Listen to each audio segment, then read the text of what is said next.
At nag-crave nga ako ng pansit. Kaya guys, tara samahan niyo ako magluto tayo. Meron tayong 2 different types of noodles. Meron tayong carrots, cabbage, meron din tayong beans, meron tayong liver ng chicken at yung whole chicken. At simulan na natin ito sa paggagayat ng mga panggisa. So ginayat ko muna ang sibuyas at isinunod ko na rin ang pagre-ready ng bawang. Binilatan muna ito at pagkatapos ay pinitpit ko ito isa-isa bago natin sila gayatin na para na sa panggisa. Pasensya na nga pala guys, ganito lang talaga ang way ko ng paggagayat, hindi ako professional. At pagkatapos noon ay isinunod ko na ang carrots. Ganito pala ako magayat ng carrots. And then after that, isinunod ko na ang pagluluto ng manok. Nga pala, pinrito-prito ko muna ang manok hanggang sa maging color brown siya at nung maluto ay hinango ko na at nang mahango na natin ang manok ay isinunod ko na rin ang atay ng manok. Ganun lang din ang ginawa ko. Pinrito-prito ko muna siya hanggang sa siya ay maging color brown din.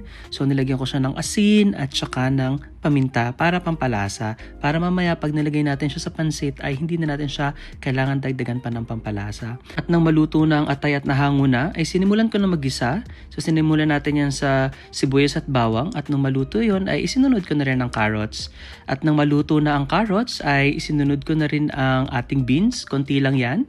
Kasi konti lang naman ang ating lulutuin na pansit. So ngayon gagawa tayo ng kaldo. Ang paggagawa ko ng kaldo para sa pansit ay ito, nilalagyan ko siya ng toyo. Tapos season it with salt and pepper. And then intayin lang natin siyang kumulo. Dinagdagan ko na rin yan ng water. Tinakipan ko muna hanggang sa ito'y kumulo. Nung kulong-kulo na ito, meaning luto na yung mga gulay, ay isinunod ko na ang paglalagay ng mga noodles. Inuna ko pala ang kanton kasi ito ay medyo matigas pa at ito ang matagal-tagal lutuin. So hinalo ko muna siya sa kaldo at nung parang half cook na siya, ay saka natin ngayon ilalagay ang bihon. 2 portion muna ng bihon ang nilagay ko kasi I need to be very careful kasi sa part na to, I really would want to make sure na mahahalo ng maayos yung bihon at magkakalasa lahat. So after mahayo ng maayos, nilagay ko na rin yung 3rd and 4th portion ng ating bihon. Halu-haluin lamang natin ito hanggang sa ma-make sure natin na ang ating noodles ay nahalo ng maayos sa ating kaldo.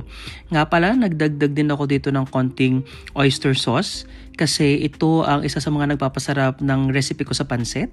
So yan, halu-haluin lang natin ito ng maigi kasi late ko na nalagay yung oyster sauce. So for us to make sure also na pati yung mga nasa ilalim ay magkakameron ng lasa ng oyster sauce. So yan, at after ko tumikim ng kaunti ay nilagay ko na rin ang ating manok.